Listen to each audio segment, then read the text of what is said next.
तर मित्रांनो तुम्हाला तर माहिती असेल इंडिया वर्सेस इंग्लंड ही टेस्ट मॅच सिरीज 25 जानेवारीपासून सुरू होणार आहे। तर मित्रांनो या सिरीजसाठी भारतीय टीमची घोषणा झाली आहे। हो मित्रांनो या सिरीजसाठी भारतीय टीमची घोषणा झाली आहे। मित्रांनो काही नवीन खेळाडूंना चान्स मिळाला आहे तर काही जुन्या खेळाडूंना टीममधून बाहेर काढले आहे।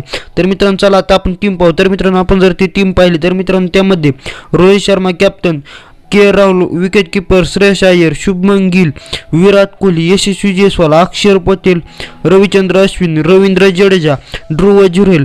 हो मित्रांनो ध्रुव जुरेलला ईशान किशनच्या जागी विकेट कीपर म्हणून टीममध्ये चान्स मिळाला आहे। हो मित्रांनो आता ईशान किशन टीमच्या बाहेर आहे व ईशान किशनच्या जागी जुरेलला चान्स भेटला आहे। त्याचबरोबर मित्रांनो भरतला सुद्धा विकेट कीपर म्हणून चान्स भेटला आहे। त्याचबरोबर मित्रांनो आवेश खान, मित्रांनो प्रसिद्ध कृष्णाच्या जागी ह्यावेळेस आवेश खानला चान्स भेटला आहे। त्याचबरोबर मित्रांनो जसप्रीत बुमराह हा या टीमचा वाईस कॅप्टन असणार आहे। हो मित्रांनो रोहित शर्मा कॅप्टन व जसप्रीत बुमराह वाईस कॅप्टन। त्यानंतर मित्रांनो आपण जर पाहिलं तर मित्रांनो कुलदीप यादव, मोहम्मद सिराज व मुकेश कुमार। तर मित्रांनो ही आहे India versus England test match सिरीजसाठी भारतीय टीम। तर मित्रांनो आपण जर पाहिलं तर मित्रांनो 5 मॅचची टेस्ट मॅच सिरीज होणार आहे, परंतु मित्रांनो ही 2 मॅचसाठीच ही टीम आहे।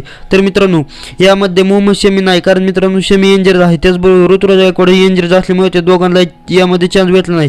त्याचबरोबर मित्रांनो रिषभ पंतचे अजून काही अपडेट आले नाही। मित्रांनो रिषभ पंत अजूनही फिट नाही, म्हणून मित्रांनो रिषभ पंत सुद्धा या टीममध्ये नाही। तर मित्रांनो तुम्हाला कशी वाटते टीम आम्हाला कमेंटमध्ये सांगा आणि अशी क्रिकेट व्हिडिओ पाहण्यासाठी आपल्या चॅनलला सबस्क्राईब करा। Bye bye.